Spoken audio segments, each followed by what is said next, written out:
Tonight, we cover Voodoo, so grab your dolls and pens, or maybe not, only on Newsworthy. 2 words and 2 question marks.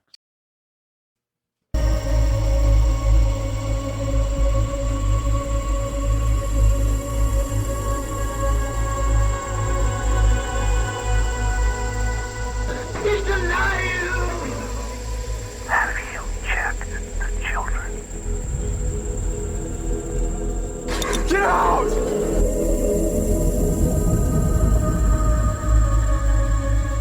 You have scoured the podcast world and finally found us, Newsworthy with Steve and Jerry, where we delve into all things mysterious, macabre, or out of this world, and decide if they are truly newsworthy.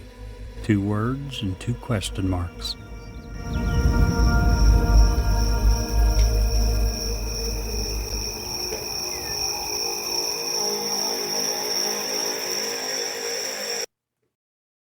Why should you work with Ed Locke? A better question is, why wouldn't you work with him? He is proud to support an amazing lender, USA Mortgage.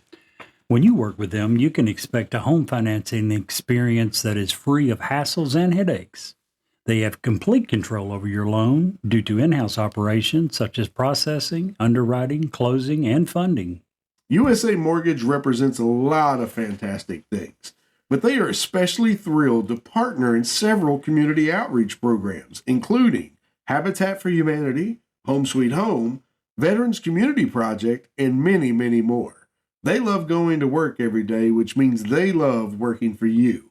Ed wants to be your lender for life, so reach out to him today and get the journey started.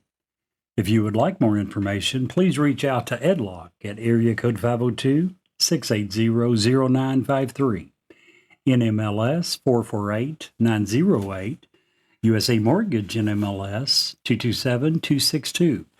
USA Mortgage is an equal housing lender. This is not a commitment to lend. Additional terms and conditions may apply. For licensing information, go to www.nmlsconsumeraccess.org.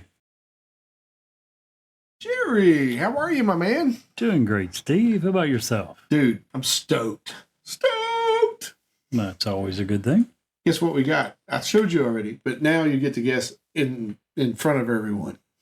No idea. What is that square little object? We got business cards with Business card. our QR code to link directly to our podcast on the back. Very nice. Yeah, I'm excited for that.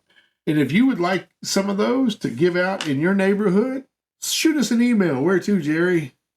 Newsworthy with Steve and Jerry at gmail.com. You send us an email, I'll get some in the mail to you. You can give them out to friends and family and get them on the Newsworthy podcast with you. We love that. That's the whole point, right? Yep, absolutely. Since we switched to Libsyn, which we really like, by the way, Yeah. it has allowed us to automate so much, including when I give the email and the phone number. When you first asked, the first thought that went through my mind was, I have no freaking idea. Yeah. Thankfully, I was able to recover and remember it. Yeah. So we've done a lot of things since we switched to Libsyn. We now have the ability to chart where we are in the whole grand scheme of the podcast world. We have really good statistic keeping. Yeah, I'm glad of that. I think we have a really good way of having guests. It's We hope so. certainly more professional, in our opinion, of the way this is done compared to the way you had to do it with podcast or Podbean. Absolutely. That That was a nightmare. really That was the primary reason that we began looking to change. Yep. Now, we ended up liking Libsyn a lot better, but being, like a lot of people, resistant to change, Yeah. had it not been for that one problem, we probably would have been with Podbean for many years. Yeah. That was, like you say, a nightmare. It is designed, I think, for people who podcast only with their phone. We have equipment, we have a studio, we have all this stuff, and it just wasn't up to where we needed it to be. Not knocking anybody who uses Podbean. It's a great, If it works for them, more power it's to a them. great opening Absolutely. way to start. It's very easy, very plug and play, if you will. Yes. but just wasn't for us as we were trying to grow. And so, yeah, Lisbon has been really nice. Our numbers, our format changed. Our numbers are growing. We're growing as a podcast. So, you know, I'm really excited. The business cards made me so happy, though, because they turned out really good. They did. And I'll be happy to send a few to anyone who shoots us an email. Seriously. We got them to distribute, and that's their whole point. That's right. So anyway, I'm drinking some, back to the almost OG, some Stella Rosa Red tonight. I will not have the luxury of drinking the entire bottle tonight, I don't think. And it's probably not 13%. No, it's not. It's So even if you do, even if I do, it'll be fine. it'll be fine. But you know, it does lack what the wine last week didn't lack. Now, I'm not old school winey. I've not been drinking wine that long. It's a recent thing for me when we discovered cold sweet red. That's right. But What does it lack? Huh? What does it lack? It lacks a cork. I don't like wines that you have to screw the top off. I think that's just so It's uncouth. uncouth. But So beneath us. yeah, I need a cork in my wine That's from right. now on, please. We need corks in our lives. Wine Jeez. corks. In fact, it was making me feel really down, and I was feeling really down about life, and You are. I was. That's not good. Well, I feel better now though, Okay. Glad to because hear it. because I realized that no matter how far down you go, you can always look elsewhere to find something that's going to make you feel better about your life. Okay. As an example, you know, well, as an example, my mind went totally blank. That does happen sometimes. No, as an example, Stevie Wonder pays $25,000 a month for Oh, my child goodness. support for kids he can't even see. No, you didn't go there.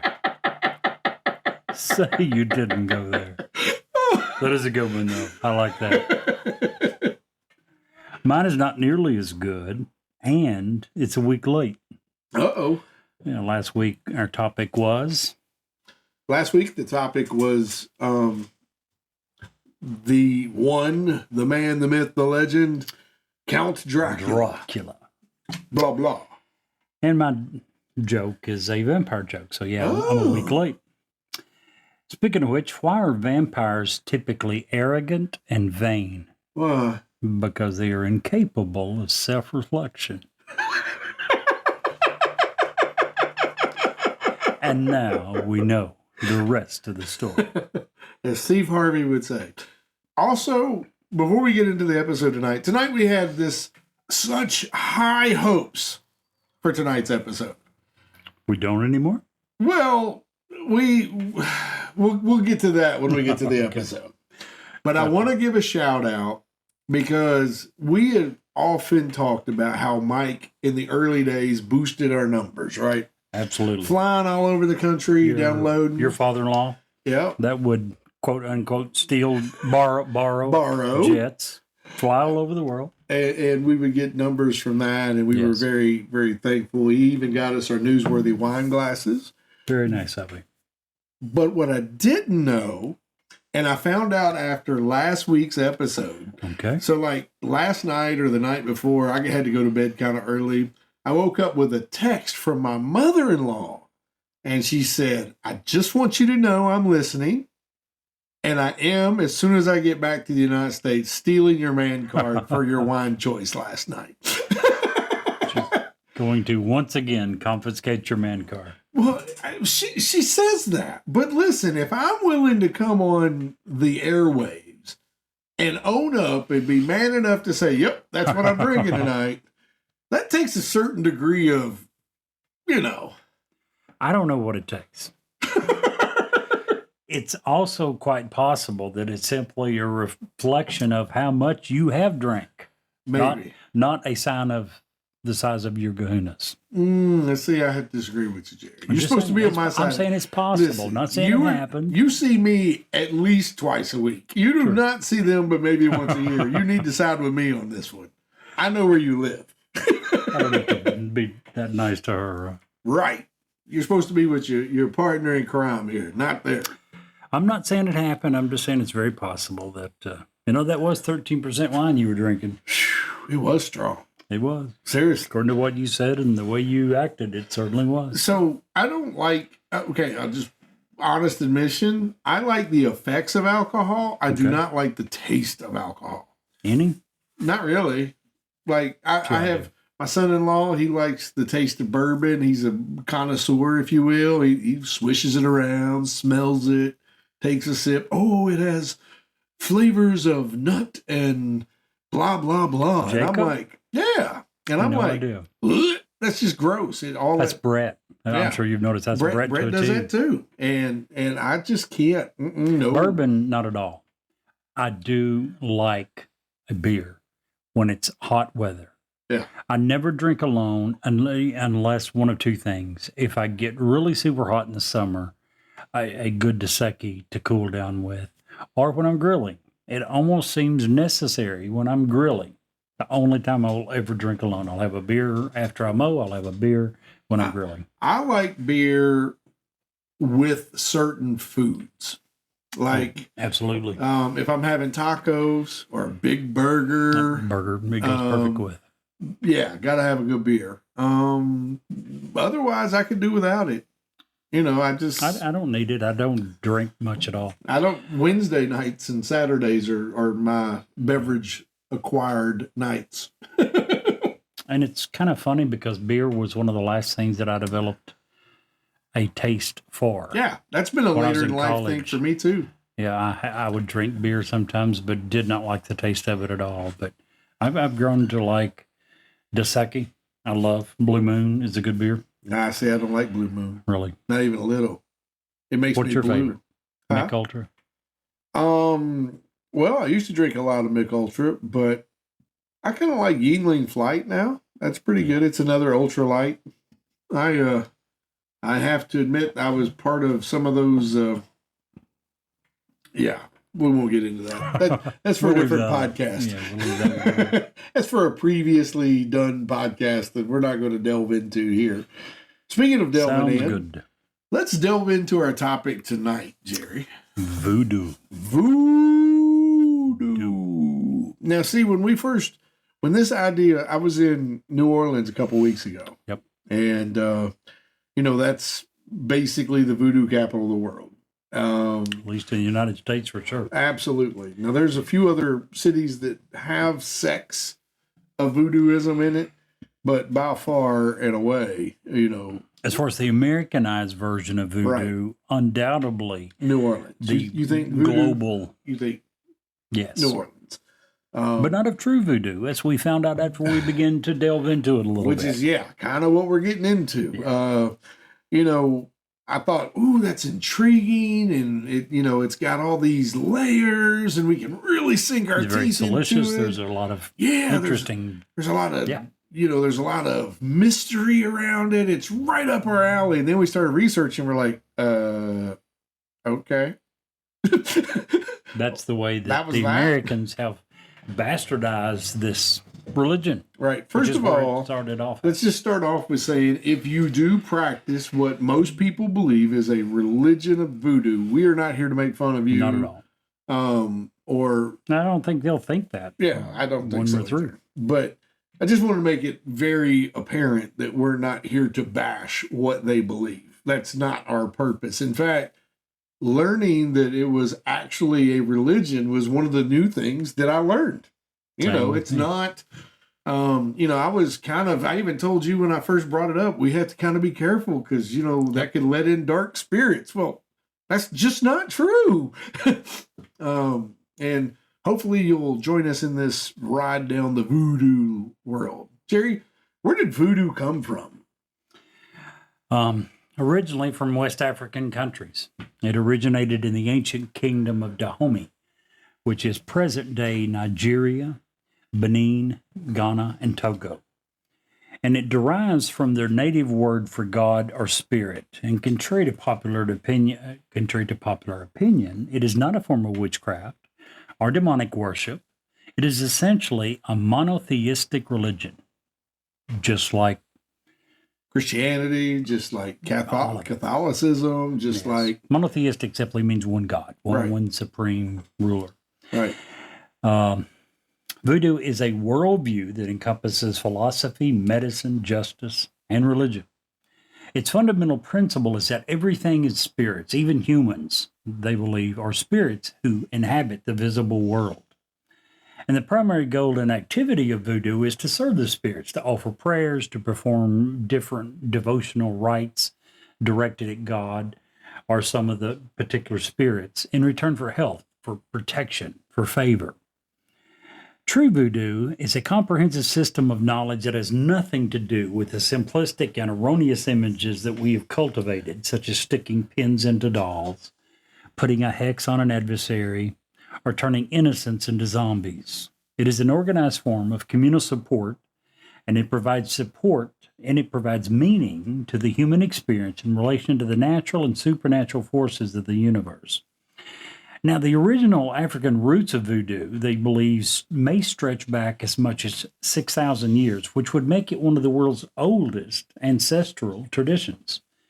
Now, the more modern incarnation of this ancient African religion, voodoo, which, by the way, the spelling that we know it as, Voodoo, is the Americanized version. It's typically spelled Vodou, Vodoun, or something similar. Voodoo. But we have ended up with a Voodoo. Well, that's more fun to say anyway. It is, and it's easier, I guess, for us to pronounce. And it ended up being a unique blend of Catholic and African magical and religious rites. Now, this came about largely because when Africans were captured and forced into slavery in Haiti and across the Atlantic world, it caused their cultures and religious beliefs to collide with Catholicism. I can't say Catholicism. Catholicism. There you go. Brett would be not proud of you right now. Not at all.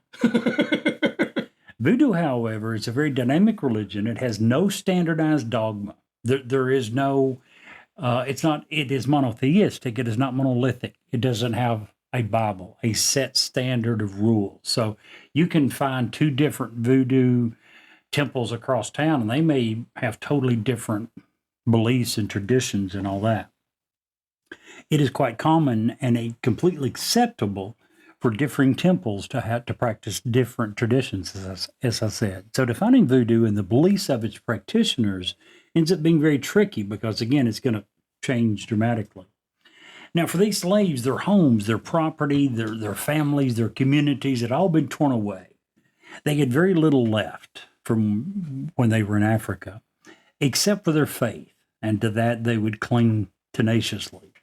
In Haiti and in many other places, there was an attempt to strip them of even that. In 1685, the French king, Louis XIV, he passed a law called Le Code Noir, and it was a decree that dictated that slaves must be baptized as Roman Catholics upon arrival in the French colonies, and that the practice of any other religion was forbidden.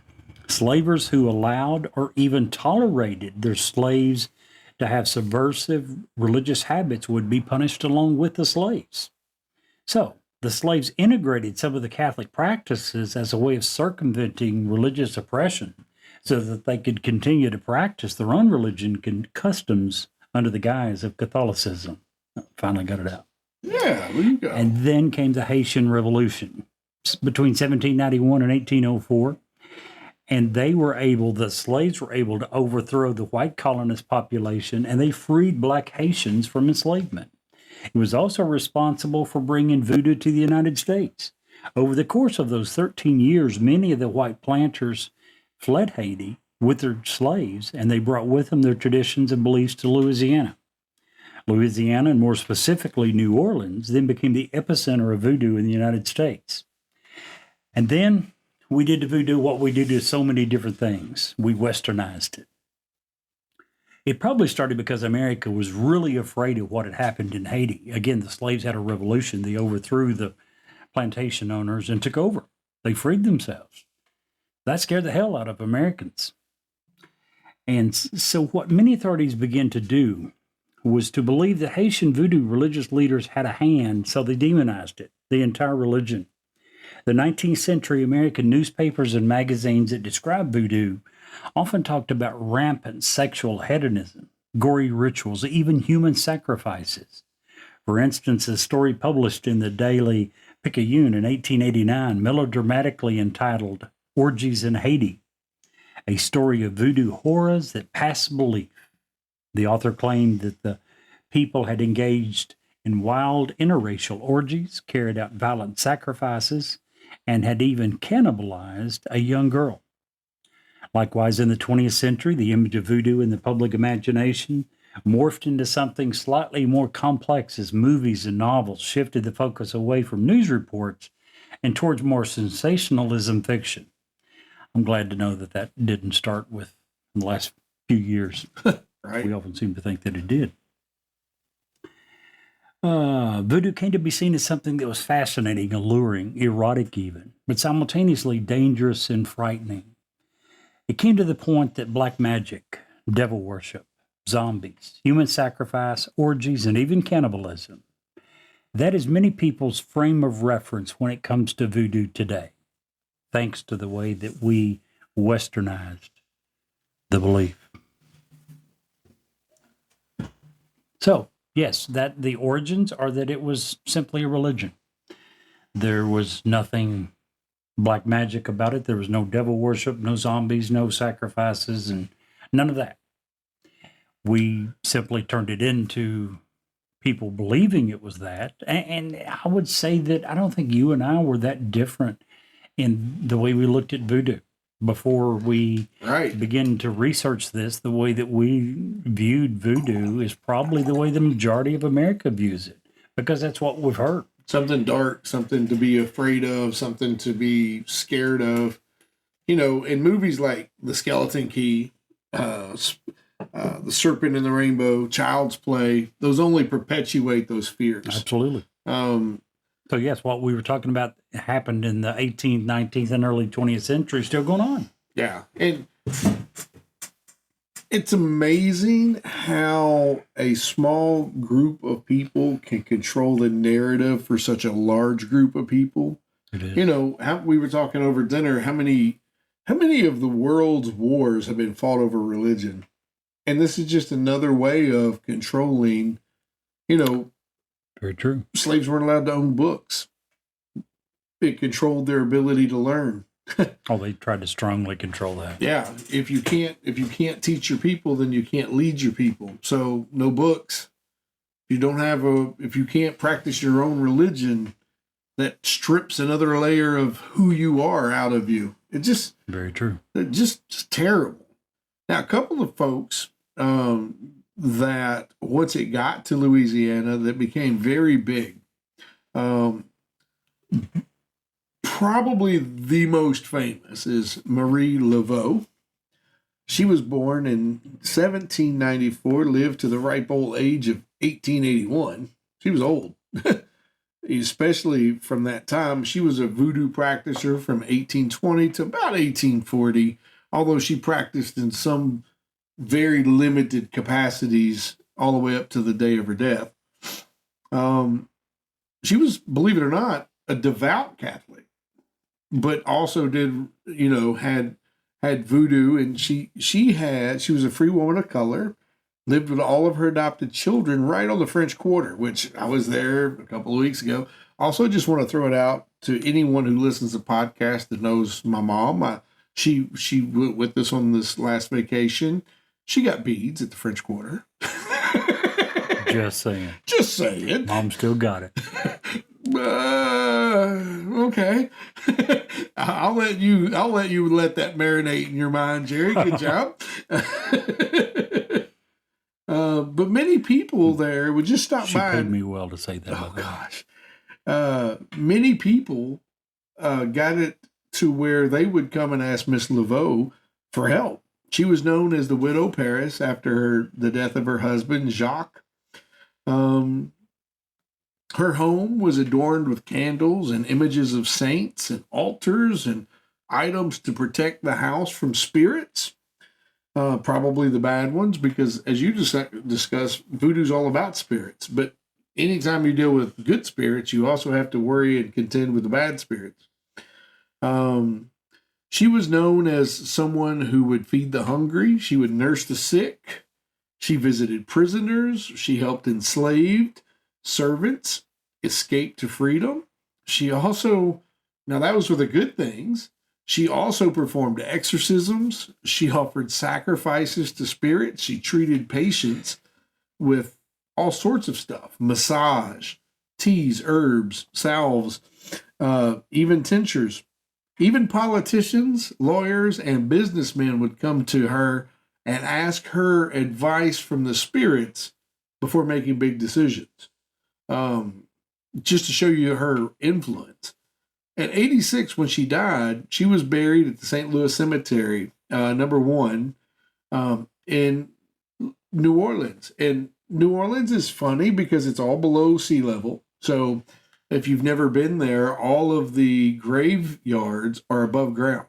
So everyone has a tomb.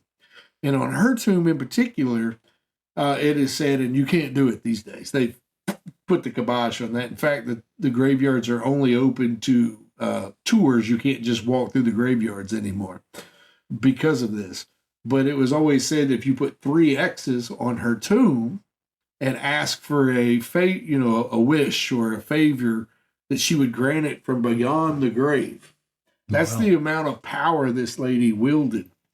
But anyway, probably she was by far the most well-known voodoo queen, if you will. And the best and most well-known voodoo king was Bayou John, or most people called him Dr. John. Now, Dr. John was a little different because Dr. John was one of the people who started to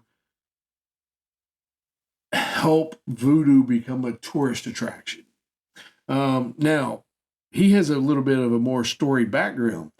He was actually born in Senegal in West Africa. He was enslaved. He was taken to Cuba. He eventually made his way to New Orleans as a cotton roller, and later he was able to buy property on the Bayou Road and became an excellent voodoo healer. He was also a fortune teller. In fact, it was Dr. John who taught Marie. And during the 1930s, true voodoo had to go underground because of persecution that you mentioned. New Orleans had become a tourist destination. At that time, a number of businesses were started. They started charging money as true voodoo followers never did. That's how you know who you're dealing with. If you're asking to be healed and they're not asking you to pay, you are probably dealing with a true follower of voodoo. If they're asking you to pay, you probably should save your money and go to the hospital. Yep. They also began to sell fake potions, powders, and gree-grees. I'm hoping I say that right. But basically, a gree-gree is a rope or a talisman that's made out of hemp or some sort of cloth that you would wear around your neck. Also, this is where the little voodoo things that you stick needles in and, a person across the world starts having pain. That's not true in the slightest, according to anything that I found. That was strictly something they sold to tourists. The way to make money. It's a way to make money. Which is kind of why, I was so brought into this, and I was like, yeah, this is going to be awesome. And I was like, oh, we've all been duped. It's all been commercialized. It's all been, it'd be like Methodists somehow figuring out a way to, you know what I'm saying? Sure. To make money off of being a Methodist. Yeah. It's, or other people making money off of being Methodist.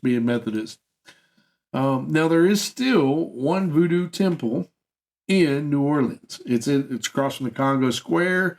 It is the only formally established voodoo temple. The temple serves the practitioners, combines the elements for other religions, like you said, because they had to be able to exist.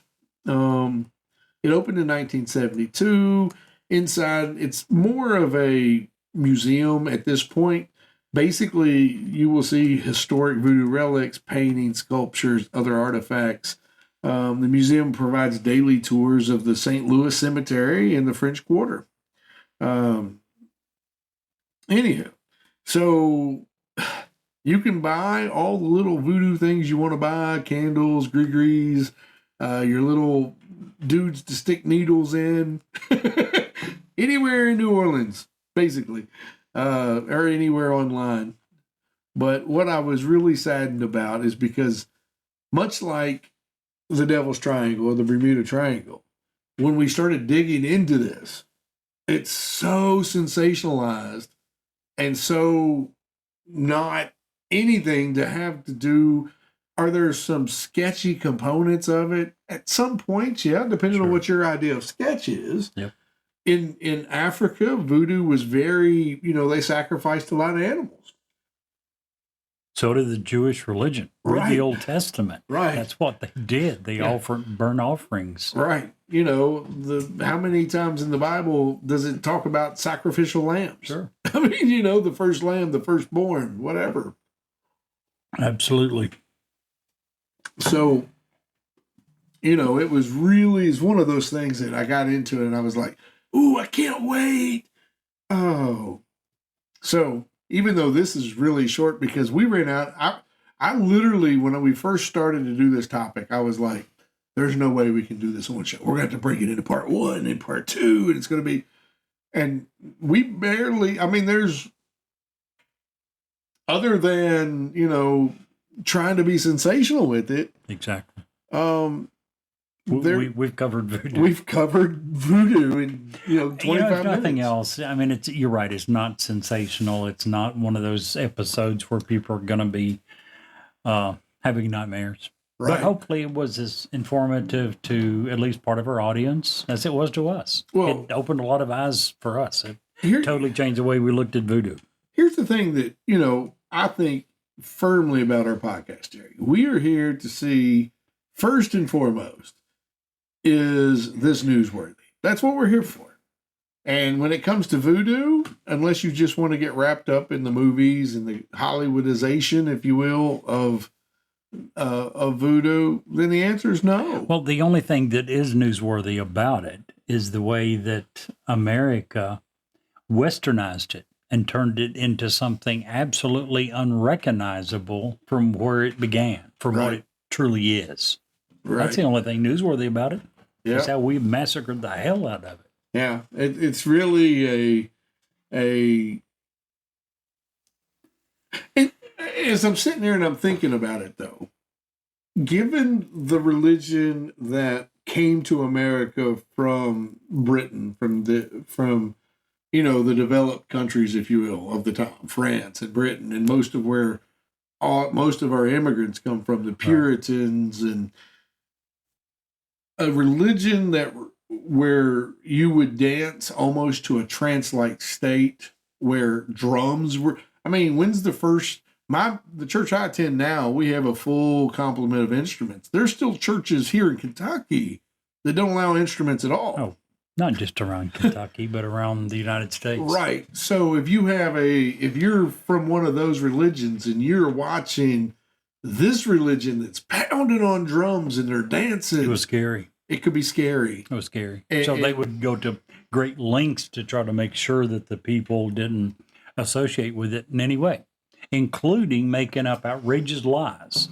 Right. Now, the media originally began to do it, then quickly books, TV, movies, caught on. And they're going to do and say whatever sells. So, huge surprise there, right? Yeah. So, basically, voodoo, newsworthy, I'm going to say thumbs down. Absolutely, 100% thumbs down. I have a correction from last week that I want to throw out there. What is that? I said I was talking about a vampire TV show. I forget even what I called it. The actual name of it is What We Do in the Shadows. And that's a TV show on, I forget what streaming service. I wanted to correct myself on that. I was corrected here at the house by that. Gotcha. Very funny, very, very hilarious TV show about Dracula. And what else? We already talked about me groveling for my mother-in-law so I don't lose my man card. Check. Yep. I think you sufficiently covered that one. So we've got a few things coming up this month. I actually have to have surgery on November 1st, which is Wednesday, which we normally do the shows. I think we're going to try to have one in the can ready to go. So if we can't make that happen, that November 1st episode will be Jerry and Brett. Hopefully you'll be on there, though. Yeah. So we've got time to kill, Jerry. We've never been in this position before. We got like 15 minutes of free time right now to talk about whatever you want to talk about. Well, I really like what you said earlier. We try to see where the evidence takes us, and that's what we're going to do with it. We're not going to sensationalize a topic just to try to get views or just to try to whatever. We're not going to do it. We honestly, legitimately try to do research on a particular subject and say, here's what we have found out. It's not always the most exciting, and that's okay. Yeah. If voodoo, the truth about voodoo is not exciting, great. I'm sure there's at least a few people in the world. Now, the chance of them hearing our podcast is relatively slim, granted. But if one of them happened to stumble across it, they're probably going, well, finally. At least there's some American that's not going to lie and make up crap about our religion. I think that I would hope that the people that listen to our podcast know that is we're going to take that approach on every topic that we try to. Bless you. Oh my goodness. Sorry about that. We're going to try to take that approach on every topic, be it aliens, be it ghosts, be it. And we tried to do that back when we were covering news. It just got pretty depressing after a while, as news tends to be. I can't tell you how wonderful it is not doing that. I agree. I mean, it was depressing. It was eye-opening, and it was insightful, and I enjoyed a lot of things about it. It forced me to do more research, and I'd always kept up with current events and politics, but that forced me to do more, and I was glad of that. But, geez, was it depressing. I don't know how, you get Tom Brokaw's and your Dan Rathers and your do this for 30 years. My hat's off to them. I couldn't do it. But most of the guys that you're talking about came from a day and time when I think they tried to, for the large part, they weren't perfect, but for the large part, they tried to report the news. They weren't trying to make the news. Yeah. They weren't trying to deliver the news in a very biased style to placate a certain group of people. So that, I'm sure, had to help. I would agree. But, I think it definitely needs to be underlined that whatever we cover here, we're going to get to the bottom of it. If we can't, we've had these ghost stories that we've talked about with no explanation.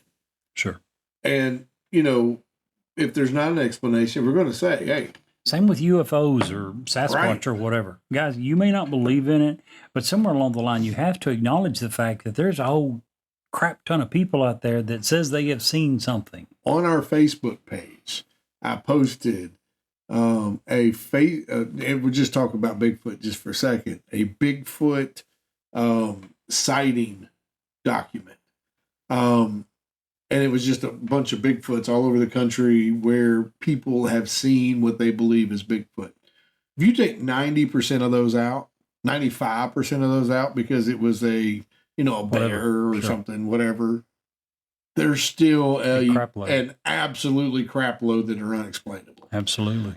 Personal experience also included in that. You will be, and I've even said, Bigfoot's home is getting smaller and smaller every day. Yep. With trail cams and everybody's got a phone, a camera on their phone. Eventually, two things are going to happen. Eventually, we're going to have enough evidence to empirically say that doesn't exist. Or it does. Without a shadow of a doubt. Loch Ness is kind of in that same boat. I mean, we can run sonar on the lake. We can do all of these things now that technology is going to make it a definitive thing at some point, maybe in our lifetimes. One way or another. Yeah. I agree.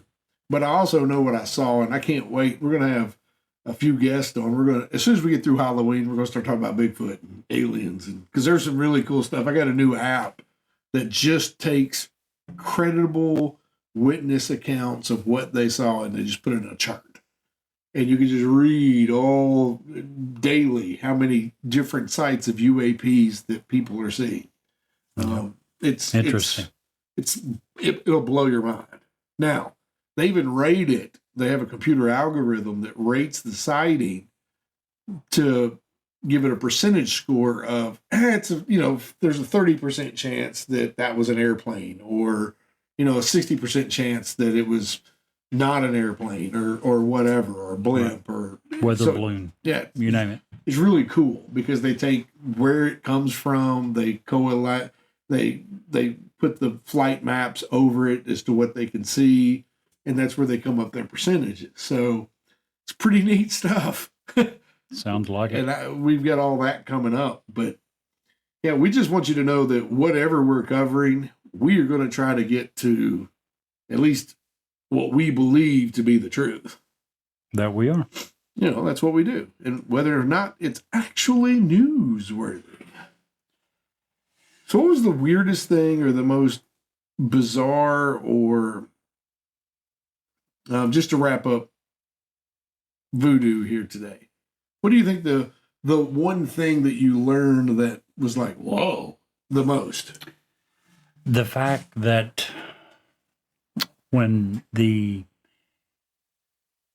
slave owners from Haiti escaped during the revolution, came to America, they were so scared of it happening to America that they introduced the ideas of black magic, demon worship, all of that. Everything that we know, everything that made you think this is going to be a huge, scary, right. salacious topic to cover. All of that was dreamt up. All of that was made up simply in an attempt to prevent that from happening here. Their fear of that happening in America led them to tell all of these lies that exist hundreds of years later. And mine is an exact reach from that. The fact that we bought it all, that all the people there didn't do any research, just bought it hook, line, and sinker and rolled with it, just blows me away. Well, keep in mind, you said that all of those people didn't do research. Unless you were extremely rich, what were your methods of doing research in that day and time? Right. What percentage of the people in America could even read at that point? You're right. So when you can't read, your ability to do research other than, oh, excuse me, what do you think about what they're saying about voodoo? It's pretty limited, right? Right. So, Same thing. That's why snake oil salesmen had such a good life back then. Absolutely. Yeah. And I can understand when you get into something like religion, it's easy to see how things become so convoluted, so complicated, so many went off in so many different directions so easily, because 200 or 300 years ago, you're looking at 2% of the people in the world that could read or less. Yeah. So they didn't have ability to do anything other than repeat what they had heard. So yeah, we have so many advantages in today's world that we often forget. The one thing that you said, religion, that I can't help but think. What's that? At that same time period, we had so many religions going separately, branching off, if you will. Right. Yet, regardless of the religion and what's attached to it, if you just take all the words out and just look at it for what the stories are, right, they're all very similar. A lot of similarity. Absolutely. And we're not talking just Christianity and guys, when you get into Muslim, and so many. Yeah. So many. Actually, even this one, some of the original stories deity. have, it goes a lot deeper than that. There's a lot of similarities between the original voodoo teachings going back 500, 600, 700 years to Christianity. Absolutely. Right. It's a ton of similarities. It's just beyond, people groups who had no contact, as an example. And I'm going to use one that we're going to talk about on a plethora of different subjects, especially we start talking about ancient aliens, and we start talking about some of the things in Egypt, and we start talking about Antarctica. so many different people groups and religious groups all talk about a great flood, Yes, you know, absolutely. that have had no connection to each other. So, that's, we'll get into that at a different time. But just want to give you a heads up at what's coming. We've got a lot of good topics coming up. We're going to get through Halloween. We got some more good ghost stories, Yes, hopefully we do. next week. We still got to go do our spooky That's right. walks. We'll hopefully do that this weekend sometime, maybe. Sounds great to me. And then we're going to talk about all that, get through Halloween, and then we're going to delve into some really awesome topics. We hope. Absolutely. We thought voodoo was going to be an amazing topic, but once you get into the research, it's already too late to we probably should add something else. Guys, Very true. thank you for listening. Thank you for liking, sharing wherever you're at. It helps boost our numbers. Send us an email to where, Jerry? Newsworthy with Stephen Jerry at gmail.com. We will send you a handful of business cards you can give out to your friends, your family, throw them on a restaurant board, whatever you want to do. Or if you so desire, stick some pins in them. Absolutely. Good way to end that, Jerry. Man, that episode is really interesting. And if you'll stick around for us for just a few commercials, we have another great story to tell you. Hi, this is Ed Locke with USA Mortgage. When it comes to buying a home, the process can be overwhelming and confusing. With so many options, it can be hard to know where to start. That's why it's important to work with a certified mortgage loan originator. I have the knowledge and expertise to guide you through the process and find the best mortgage option for you. I will work with you every step of the way to ensure that you are getting the best deal possible. So if you're looking to purchase or refinance, please reach out to me at 502-680-0953. So don't take on the stress of buying a home alone. Work with me and I will make your dream a reality. Trust the professionals and make your home buying experience a positive one. MLS ID 448908, DAS Acquisition Company, LLC, doing business as USA Mortgage, MLS ID 227262. This is not a commitment to lend. Additional terms and conditions apply. USA Mortgage is equal housing opportunity. If you want us to review or rate your product on air, if you have suggestions for new episodes, awesome ghost stories, or anything else, please reach out to us. Our email address is newsworthyWithStephenJerry@gmail.com. Our text number is area code 540-709-1318. And now, back to the story. Octavia Hatcher, Pikeville, Kentucky. Octavia Hatcher was the wife of James Hatcher, and they resided in Pikeville, Kentucky. Together, they were one of the most wealthy couples in town, mainly derived from timber and coal in the late 1800s. In 1891, Octavia gave birth to little Jacob Hatcher, who unfortunately passed away after being alive for only a few days. Octavia fell into a deep depression, would eventually succumb to her heartbreak and fall into a coma and pass away. For various reasons, including an unusually bad heat wave, James decided not to have Octavia embalmed and quickly had her buried in the family plot. Not long after the funeral, however, family members who attended began to exhibit some of the symptoms similar to Octavia: depression and coma. A doctor was brought in and it was determined that Octavia had not died from a broken heart, but had a sleeping sickness spread through the bite of a fly, and her body had spread it to all of those touching and kissing her before burial. It was treatable and survivable, but often the patients would seem nearly dead before recovery. When James heard the news, he ran to her grave and dug up the coffin frantically. There was dirt inside the coffin and scratches on the inside. The nails had been partially lifted out of the wood.